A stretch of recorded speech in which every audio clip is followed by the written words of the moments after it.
আসসালামু আলাইকুম ভাই। ওয়ালাইকুম শীতল আসসালাম ভাই, কেমন আছেন আপনি? এই তো আছি আলহামদুলিল্লাহ। আচ্ছা। আপনি কেমন আছেন? এই তো আলহামদুলিল্লাহ ভালো। জি যে আপনি তো গাইড হিসেবে দায়িত্ব পালন করেন, যাত্রীদের সেবা দেওয়া আসলে আপনাদের মূল কাজ। জি।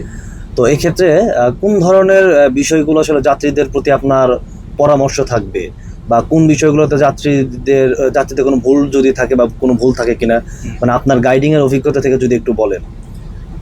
আমার গাইডিং এর অভিজ্ঞতা থেকে বলতেছি যে এখন বর্তমান রিসেন্টলি কিছু প্রবলেম ফেস করতেছে যাত্রীরা, যেটা হচ্ছে অনলাইনে যারা টিকিট কিনে আর কি।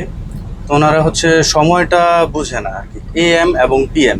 ওনারা হচ্ছে যে রাতে যাবে, কিন্তু ওনারা দেখতেছি যে দিনের বেলা হয়তো এএম এ ওনারা আর কি টিকিট কিনতেছে। তো ফোন দিলে বলে যে আমরা তো রাতে যাব। আমি বলি যে না, আসলে আপনারা তো হয়তো ভুল করতেছেন, আপনারা একটু টিকিটটা বা অনলাইন থেকে যে মেসেজটা আসছে একটু চেক করে দেখেন সময়টা কি আছে। তো ওনারা বলে যে হ্যাঁ ঠিকই তো আছে, কিন্তু এএমপিএম যে কনফিউশন আছে এটা দেখে না। তো যখন এএমপিএম যখন দেখে তখন বলে যে হ্যাঁ এটা তো ভুল হয়ে গেছে, আসলে এক্সট্রিমলি সরি, কি করা যায়। তখন আমরা বলি যে এখন আর কিছু করা সম্ভব না, আসলে আপনারা ভুল করে ফেলছেন। তো রিসেন্টলি দেখতেছি এই প্রবলেমটাই বেশি হচ্ছে। তো যাত্রীদের উদ্দেশ্যে একটাই বলবো যে আসলে যাতে সময়টা একটু ভালো করে দেখে শুনে তারপর যাতে টিকিটটা বুক করে।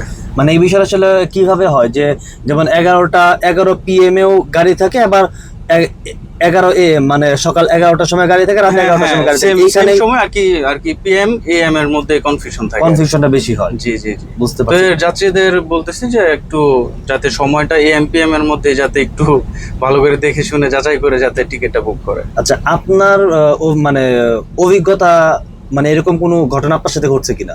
অভিজ্ঞতা বলতে রিসেন্টলি কিছুদিন আগে এমন হয়েছে যে যাত্রী হয় এই আগে সেম কক্সবাজার থেকে আমি ছেড়ে আসবো হচ্ছে 11টায়। তো রাতে 11টা সেম মার্সিডিজ বেঞ্চ একটা আর কি শিডিউলে আছে। তো আমি ওনাদের ফোন দিছি, ফোন দেওয়ার পরে বলতেছে যে না আমরা তো রাতে যাব না, আমরা তো দিনে যাব না, আমরা যাব রাতে।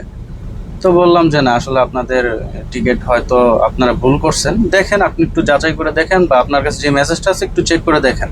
পরে বলতেছে যে হ্যাঁ মেসেজ তো চেক করছি, সময় তো ঠিক আছে, কিন্তু এএম এবং পিএম এটা চেক করে নাই।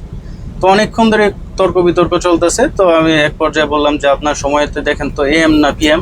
উনি বলতেছি পিএম। আমি বললাম যে তাহলে পিএম তো হচ্ছে রাতে, দিনে, সরি এএম হচ্ছে দিনে, আর পিএম হচ্ছে রাতে। তো আপনারটা হচ্ছে এএম, কিন্তু আপনি ভাবতেছেন হয়তো পিএম।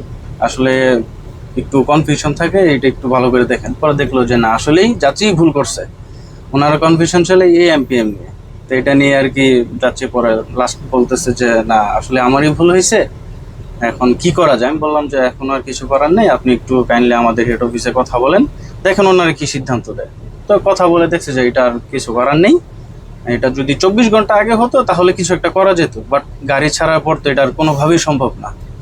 তো এই আর কি যাত্রীরা এই ভুলটাই বেশি করতেছে। তো আমার এক্সপিরিয়েন্স হলো আর এটাই আমি শেয়ার করলাম।